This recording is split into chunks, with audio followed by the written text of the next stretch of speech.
Alright, so I know I just put on the same shirt again and just putting it up until the top, so I'm suffocating right now, but intro time.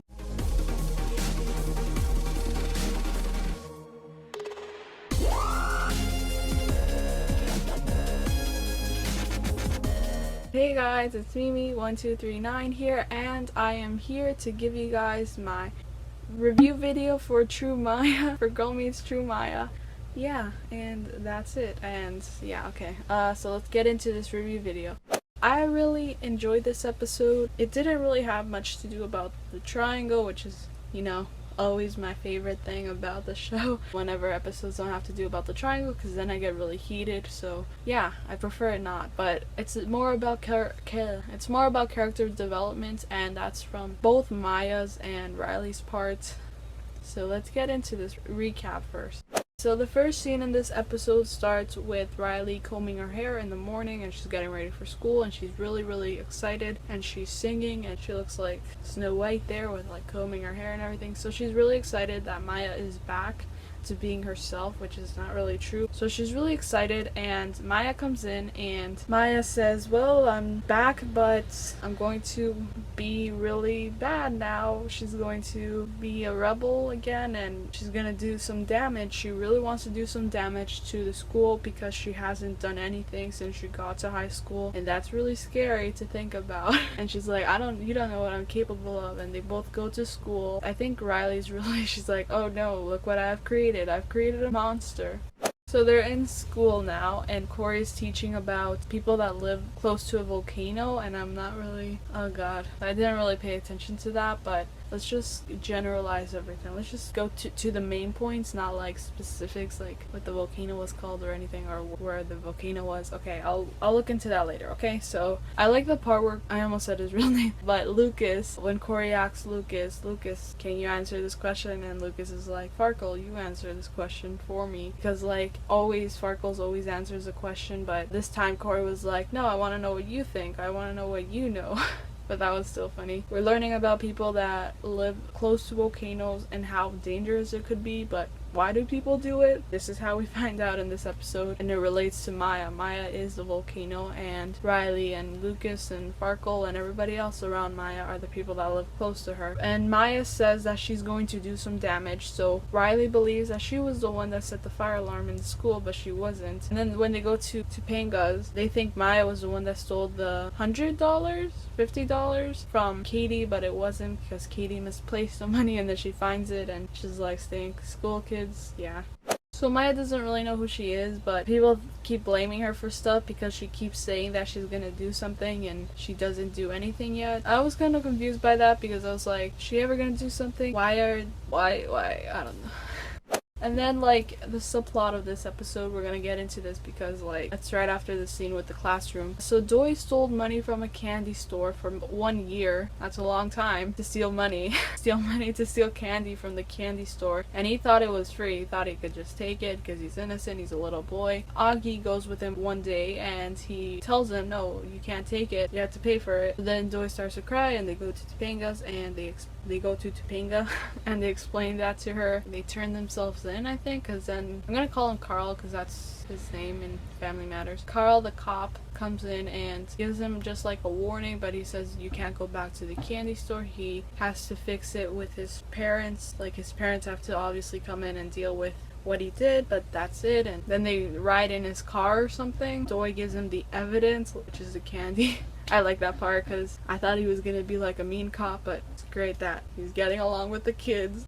Okay, so we go back to Topanga's because that's the main plot of the episode. So Corey, because I'm thinking about their names, their actual names, sorry. Farkle thinks that Maya's gonna explode because he feels like he's going to explode. I don't know why. I love the part where he kisses her nose. He kisses Maya's nose. Oh my god. Maya's like, I'm gonna tell Smackle, and then he's like, no, I'm gonna tell Smackle. I think that was like my favorite part of the whole episode. So then Maya's like, again, she's like, you guys don't know what I'm capable of. So So then again, they're learning more about the volcano that people trust so much and they live close to. It could erupt, it could explode, but they learn more about it. That's why they trust it to not explode and not kill them. So Maya skips school. They realize that Maya's not there, and this is something that I was spoiled, so I'm just gonna say it. Lucas says, deep down Maya is beautiful. Riley's like, oh, stop. Something like that. I don't know. You can tell she's getting jealous. Obviously, you wouldn't really want your crush or whatever he is to say something kind about your best friend like that. So I get why Riley would react to that. Alright, so then we see Maya go into this park, a park she used to go to, and it's like a dangerous park because it's like nighttime by now. What I don't understand is she's been out for that long, because like school, what time are they in during class? Where has she been the entire time that they have been in school? Like, where was she? Was she getting all the equipment? And then during the night she just goes to the park and she lays out the equipment there and she doesn't really know what to do. And then these girls, which I notice are Hispanic, they're there and they know Maya from when they were little, and they're now the bad girls, kind of like criminals. They see Maya, they're like, wow, you're good now and you're hanging out with Dorothy, which is Riley actually. And Maya keeps defending Riley. How did they know Riley? I don't know, but they call her Dorothy. The main mean girl, her sidekick, is kind of dumb, but she's still like really mean and bad. And I recognize one of the girls because she was in a movie I once saw, and I know she is Hispanic. I don't know where she's from, but she's Hispanic, so I recognize her. She was like really, not really young, but she was younger, but she looks older now. So anyway, so the sidekick takes the, I think it was a hammer, and she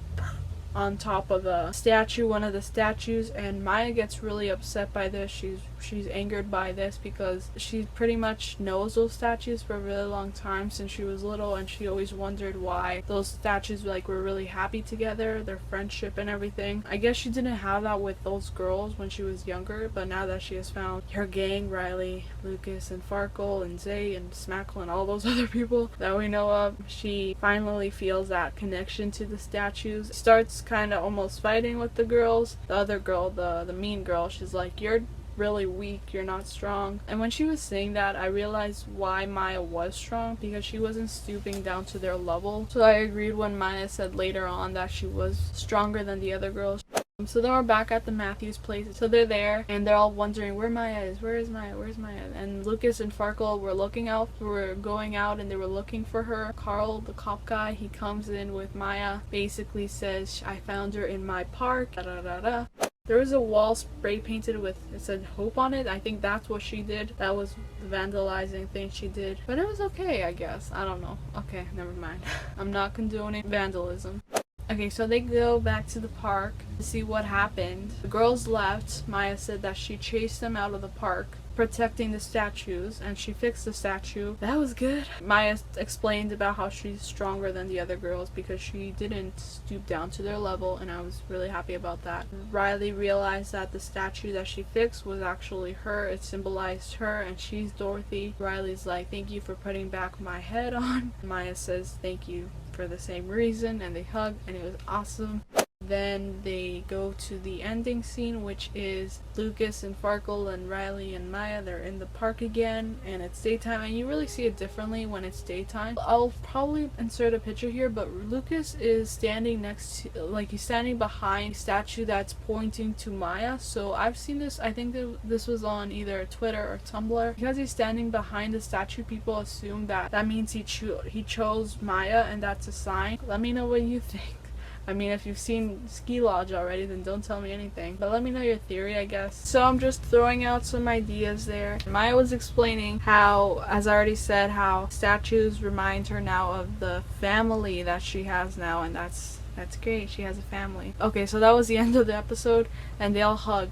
One thing that I didn't really like about the episode is that I would have liked if Katie had some parenting done in this episode. Like, she didn't really do anything except just be there, and I would have liked if Katie had more involvement in this episode. As I predicted, as I wanted, wished was for Katie to give some advice and to show that she's being a mother. That wasn't really done in this episode, at least from what I saw, but that's just my own opinion. But she was okay, but she wasn't really involved with Maya vandalizing and like giving her own advice, and it was more of Riley. It's like Riley is her mom and I don't know what Katie is. Also, we didn't really get to see anything about like the engagement or anything. I would have loved to have seen that. You guys tell me if she had a ring on at any point during the episode. Oh, Zay wasn't there. That's so sad. I wanted Zay to be there, right? He wasn't there. No. Right? No? He wasn't there. I'm so sad now. That's what was missing in my heart. Zay wasn't there, and Smackle wasn't there, but like she's not usually there. But Zay is like in every single episode, and I'm getting too used to that. So I'm getting too used to Zay being there. When he's not there, it's like, it's really hard for me, okay? That's the end of my review video. Hopefully you guys enjoy that. This is just my advice, my last words, last thoughts. Don't get into any Twitter fights or Tumblr fights. Tumblr, I can't say that. I can't say that word. I can't. I'm like too tired right now. Okay, don't. I know. Shut up. Okay, don't get into Tumblr fights or what else? Instagram fights, or that's it, right? Or anything, or YouTube fights. Okay, don't get into any of those fights before or after Ski Lodge airs. Be careful what you say. Say what you mean, but don't say it mean. With Ski Lodge, watch the episode with an open mind, okay? So if something happens in part 1, don't say, I'm never gonna watch the show again, and like, let's wait until part 2 comes on. I mean, I'm gonna be like that. I'm gonna be really upset with whatever happens. I don't know what happens. Watch it with an open mind, and don't die. Okay, that's it. And don't die, yeah. What is this? This is war. This is war, Joss. Okay? And that's the end of this video, guys. Thank you guys for watching. Like this video if you enjoyed it. Subscribe to my channel if you want. The subscription button is right over there. Remember, we're trying to get to 1,000 subscribers by the end of the summer. All my social media accounts are right over here. Follow me especially on Twitter, because that's where I keep in contact with you guys. My bone just cracked. My True Maya reaction video is right over there. My True Maya predictions video is right over there. And my deleted scenes from UPSTATE video reaction is right over here. I'm gonna wait till that finishes. Okay, I love you guys so much. Thank you guys for always watching. I hope you guys are having a really nice day or night or whatever time you guys are watching this. And remember, guys, there is no end to your horizon, and I'll see you guys, hopefully not dead, soon. Bye! It makes my double chin look more doubled, tripled, quadrupled.